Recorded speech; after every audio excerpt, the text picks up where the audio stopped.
Cipher case میں فرد جرم کی کارروائی کے خلاف عمران خان کا سپریم کورٹ سے رجوع کرنے کا فیصلہ۔ چیئرمین تحریک انصاف و سابق وزیر اعظم عمران خان کی غیر قانونی قید کو آج 92 روز گزر چکے ہیں۔ عمران خان نے ان 92 روز میں بہادری اور شجاعت کی وہ مثال قائم کی ہے جو رہتی دنیا تک یاد رکھی جائے گی۔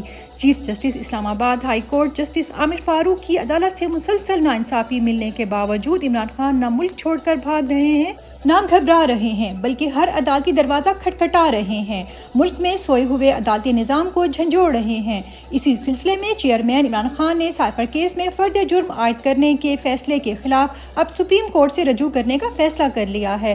اسلام آباد ہائی کورٹ کے چیف جسٹس عامر فاروق اس فرد جرم کو درست قرار دے چکے ہیں، جو کہ ان کے یک طرفہ انصاف کا منہ بولتا ثبوت ہے۔ عمران خان کے وکلاء جلد اس غیر قانونی فیصلے کے خلاف باقاعدہ درخواست سپریم کورٹ میں جمع کروا دیں گے۔ مجھے امیدواروں کی ضرورت نہیں، پوری قوم میرے ساتھ کھڑی ہے، عمران خان کا جیل سے پیغام۔ چیئرمین عمران خان کے وکیل آفتاب باجوہ نے آج ان سے ملاقات کے بعد بتایا کہ عمران خان نے الیکشن کے حوالے سے بات کرتے ہوئے کہا، مجھے امیدواروں کی ضرورت نہیں، پوری قوم میرے ساتھ کھڑی ہے۔ الیکشن قریب آتے ہی امیدواروں کی لائنیں لگی ہوں گی اور تحریک انصاف الیکشن جیتے گی۔ اور وکیل نعیم حیدر پنجھوتا نے کہا، عمران خان صاحب نے ہدایت دی ہے، پارٹی اور ورکرز بھرپور طریقے سے پورے ملک کے اندر الیکشن کی تیاریاں شروع کریں۔ انصاف میں تاخیر انصاف کی موت ہوتی ہے، عمران خان کے ہر کیس میں تاخیر کی جا رہی ہے۔ استاد دہشت گردی عدالت میں آج چیئرمین عمران خان اور وائس چیئرمین شاہ محمود قریشی کی 3 ضمانتوں کی سماعت تھی، جو پروسیکیوٹر کی چھٹی پر ہونے کے باعث 14 نومبر تک ملتوی کر دی گئی۔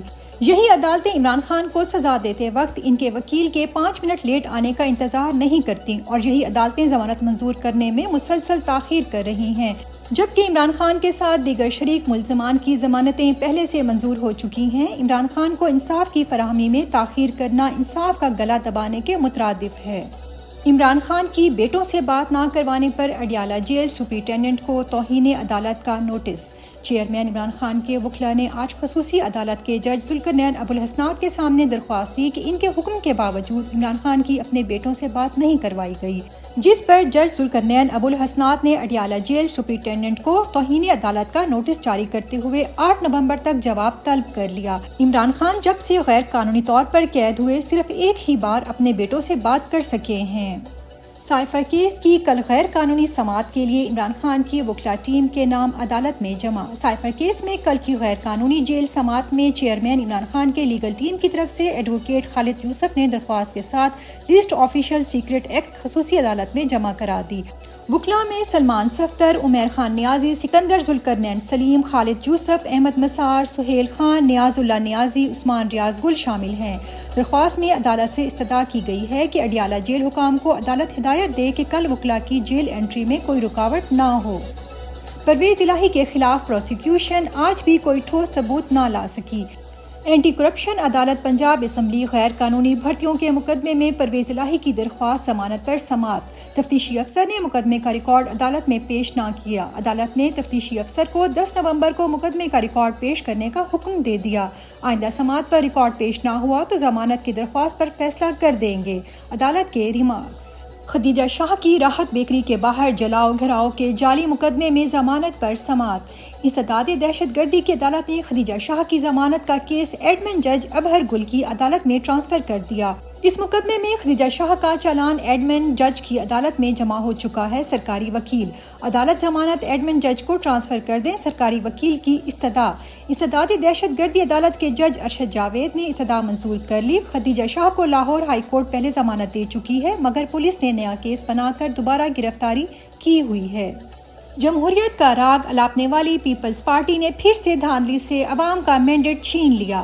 کراچی، جہاں پیپلز پارٹی کی کوئی سیاسی حیثیت نہیں تھی، وہاں اسے زبردست دھاندلی کروا کر جتوا دیا گیا۔ اب جب کہ People's Party union council level پر کراچی کی تمام نشستیں جیت گئی ہے، امید ہے اب 8 فروری کے انتخابات کے لیے مطلوبہ دھاندلی کی مشق مکمل کر لی گئی ہے۔ شاید اسی طرز پر 8 فروری کے انتخابات بھی منعقد کیے جائیں گے اور اس بات کو مکمل نظر انداز کر دیا جائے گا کہ اس سے پاکستانی معیشت کس گرداب میں مزید پھنس جاتی ہے۔ دوسرے لفظوں میں، جیسی غیر یقینی صورتحال ملک پر پچھلے 1.5 سال سے طاری ہے، اسی صورتحال کا ملک کو آئندہ بھی سامنا رہے گا، لیکن جب لوگ نکلیں گے تو تب کیا ہوگا؟ استداد دہشت گردی کی عدالت نے صنم جاوید کی درخواست ضمانت پر فیصلہ محفوظ کر لیا۔